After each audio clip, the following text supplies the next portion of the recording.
एक बार संगीत आचार्य तानसेन ने एक भजन गाया।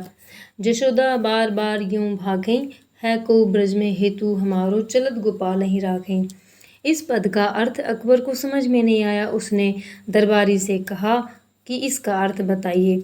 तब तानसेन ने कहा, यशोदा बार बार कहती हैं, क्या ब्रज में हमारा कोई ऐसा हितैषी नहीं है जो गोपाल को मथुरा जाने से रोक सके। इस पर फैजी शायर बोले, नहीं नहीं, आपको इसका अर्थ समझ में नहीं आया।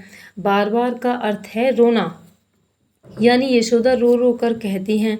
बीरबल बोले, मेरे विचार से तो बार बार का अर्थ द्वार द्वार है।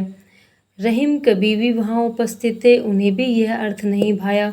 बोले, बार बार का अर्थ है बाल बाल, यानी कि रोम रोम।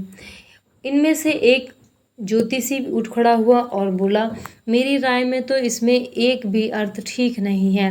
वास्तव में बार का अर्थ वार यानी दिन है, अर्थात यशोदा प्रतिदिन कहती हैं। यह सुनकर बादशाह को आश्चर्य हुआ और बोला, एक ही शब्द बार बार का सब लोग अलग अलग अर्थ कैसे बता रहे हैं। तब कवि रहीम बोले, जहाँ पनाह एक ही शब्द के अनेक अर्थ होना यह कवि का कौशल है और इसे श्लेष अलंकार कहते हैं।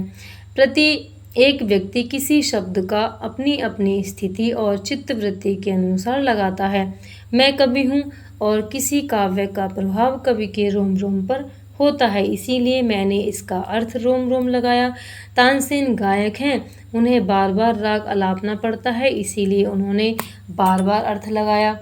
फैजी शायर हैं और उन्हें करुण शायरी सुन आंसू बहाने का अभ्यास है, अतः उनके द्वारा रोना अर्थ लगाना स्वाभाविक ही है।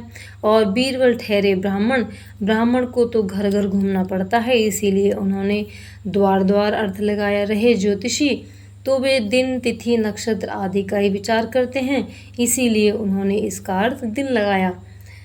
दोस्तों, अगर आपको यह छोटी सी ज्ञानपरक विवेचना अच्छी लगी हो तो वीडियो को लाइक कीजिए, कमेंट कीजिए, चैनल को सब्सक्राइब कीजिए और बने रहिए हमारे साथ डेली ब्लॉग के साथ। जय श्री कृष्णा, जय श्री श्याम।